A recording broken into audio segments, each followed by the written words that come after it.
அது கடிச்சிருச்சுன்னா என்னென்னா கத்தக்கூடாதுன்னு எங்கள் அப்பா சொல்லி கொடுப்பாங்க. நாங்கள் ஆடு மாடு மேய்க்கு வாழது தேல் பாம்பு கடிச்சிருச்சுன்னா கத்தக்கூடாது. உடனே அதான் இல்லைன்னா அதே இடத்துல இருக்கும், அந்த விஷம் அப்படியே நிற்கும். நீங்கள் வேணால் சோதிச்சு பாருங்கள், அப்படி நிற்கும். உடனே தண்ணிக்கு நோண்டி விட்டீங்கன்னா அங்கேயே இருக்கும், ஏறாது. அத்தாடி பாம்புன்னா சரக்கு ஏறி இல்லை, யதார்த்தத்தை சொல்கிறேன். ஒருத்தன் இல்லை இப்படி போயிட்டே இருந்திருக்கான் வயலில்.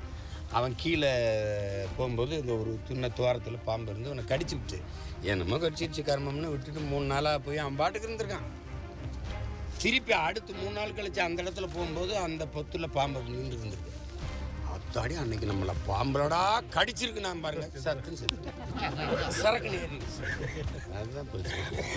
கட்டக்கூடாது, கத்திட்டு கடிச்சு கொம்பாட்டு போயிட்டுருக்க. சரி இரு பார்த்துக்கிறோன்னா அப்படியே தண்ணிக்குள்ள விட்டோம்னா அங்கேயே இருக்கு, விஷம் ஏறும்.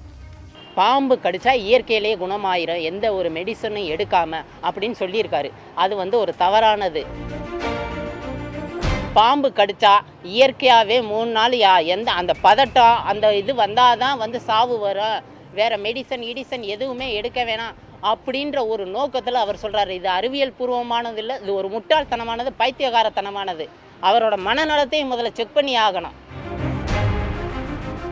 இவர் வந்து பதட்டப்படாமல் இருந்தால் எத்தனை நாள் வேணாலும் உயிரோட வாழணும்னா அது எப்படி அவர் சொல்லலாம்?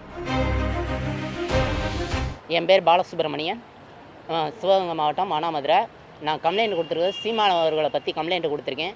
சீமான் அவர்கள் வந்து முதல்ல வந்து இது கல் இறக்குனது சட்டப்படி குற்றம். அது வந்து 1000 பேருக்கு மேலே இது பண்ணி கொடுத்து அதை விநியோகம் வேறு பண்ணியிருக்காரு. அது சட்டப்படி குற்றம். அதுக்கு வந்து யாரும் கம்ப்ளைண்ட் கொடுக்கல. முதல் நான் கம்ப்ளைண்ட் கொடுத்துருக்கேன். அதுபோக இப்போ 2 நாளைக்கு முன்னாடி சைதை துரைசாமி தோட்டத்தில் வந்து பாம்பு கடிச்சா இயற்கையிலேயே குணமாயிரும், எந்த ஒரு மெடிசனும் எடுக்காமல் அப்படின்னு சொல்லியிருக்காரு. அது வந்து ஒரு தவறானது. மெடிசன் எடுக்காமல் இருந்தால் அவங்க 1 மணி நேரத்தில் இறந்து போயிடுவாங்க. அது வந்து பொதுமக்களுக்கு இந்த மாதிரி அநியாயத்தை இது பண்ணுறது வந்து அவரோட மனநலத்தை நான் வந்து செக் பண்ணணும்.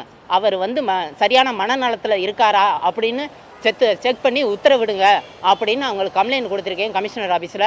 அவங்க செக் பண்ணுறதுக்கு மனநல மருத்துவர்கிட்ட செக் பண்ணுறதுக்கு ஆலோசனை எடுத்துக்கிறோம்னு இருக்காங்க.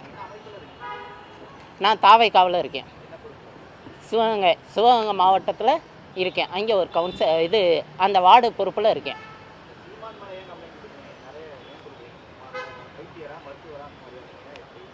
ஏன் மருத்துவர்னு தான் கொடுக்கணுமா? யாராக இருந்தாலும் சாதாரண பொதுமக்களும் கொடுக்கலாம்ல? அவர் சொன்னது வந்து தப்பான விஷயம். அது வந்து இன்னும் பல ஜென்ரேஷன் அவருக்கு பின்னாடி நிறைய பேர் ஃபாலோ பண்ணுறவங்க இருக்காங்க. அவர் இந்த மாதிரி விஷயங்களை ஒரு மெடிசன் மருத்துவம் இல்லாத விஷயங்களை சொல்கிறது வந்து ஒரு தப்பான விஷயம். அதை நாளைக்கு யாருக்கும் தெரிய எது போகக்கூடாது. அதனால் அதை கண்டிக்கணும். அதுக்காக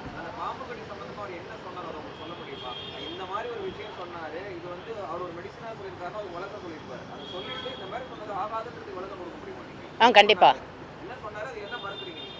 அதாவது எப்படின்னா, ஒரு மனிதன் வந்து பாம்பு முதல்ல ஒரு 3 நாளைக்கு முன்னாடி ஒரு தேல் 3 நாளைக்கு முன்னாடி தேல் கடித்த மாதிரி ஒரு தோட்டத்துக்கு போயிருக்காராம். தோட்டத்துக்கு போனால் தேல் கடித்த மாதிரி வந்து அவருக்கு வந்து ஏதோ ஒரு ஞாபகத்தில் சரி தேல் தான் கடிச்சிருச்சு அப்படின்னு போயிட்டாராம். திரும்பி 3 நாள் கழித்து வரும்போது அந்த இடத்துல பார்த்துருக்காரு பாம்பா. ஆஹா, பாம்பு தான் கடிச்சிருச்சு, நான் செத்துருவேன் அப்படின்னு நினச்சோன்னே உடனே செத்துட்டாராம்.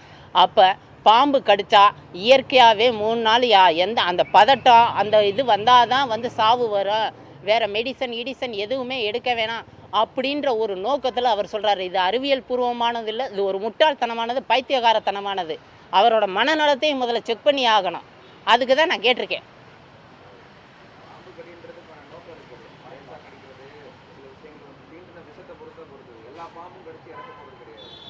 அது வந்து நம்ம செக் பண்ண முடியாதுங்க. அது வந்து டாக்டர்கிட்ட தான் போய் செக் பண்ணணும். எல்லா பாம்பு எல்லா விஷமும் சீண்டாது விஷம் கடிக்காதுன்றதெல்லாம் தெரியும். ஆனால் அது எந்த பாம்பு எந்த இனம் கட்டு வெறியெல்லாம் கடித்தா 1 மணி நேரத்துலேயே அனைத்து பிள்ளட்டுமே அப்படியே கட்டியாக நின்றுறான். இவர் வந்து பதட்டப்படாமல் இருந்தால் எத்தனை நாள் வேணாலும் உயிரோட வாழணும்னா அது எப்படி அவர் சொல்லலாம்? அவர் என்ன டாக்டரா? முதல்ல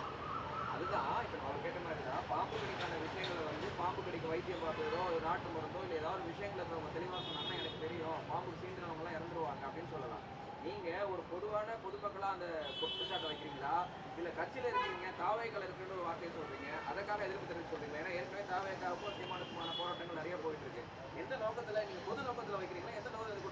இது பொதுவான நோக்கமும் நீங்கள் இது பெரும்பாலும் பொதுவான நோக்கம் நீங்கள் கட்சி சார்பாக எடுத்துக்கிட்டாலும் எடுத்துக்கலாம். ஆனால் இது பொதுவான நோக்கம்தான். பொதுவான நோக்கம். இது பொதுவான தப்பான விஷயம். இது ஒரு முட்டாள்தனமாக பைத்தியகாரத்தனமான விஷயம். அவர் மனநலம் பாதிக்கப்பட்டவர்னு நான் நினைக்கிறேன். இப்படி இந்த மாதிரி விஷயங்களை இப்படி பேசிக்கிட்டு இருந்தா கமிஷனர் ஆஃபீஸில் வந்து கேட்டிருக்கேன், உத்தரவு கொடுத்துருக்கேன். அவரை மனப்பரிசோதனை பண்ணி ஆகணும்.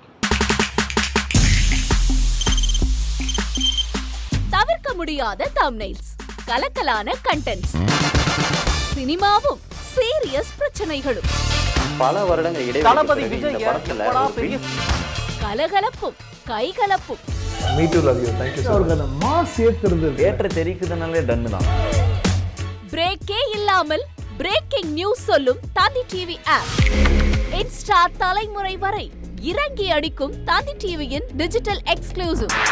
அது தண்ணிக்குள்ள போகும்போது ஹேங் ஆயிடுச்சு. உங்களுக்கு விஜய் சார் எந்த அளவுக்கு ரொம்ப பிடிக்கும்? Of course, Malayalis are huge Vijay sir fans. ரெண்டு பேருமே ரொம்ப பிடிக்கும் எனக்கு.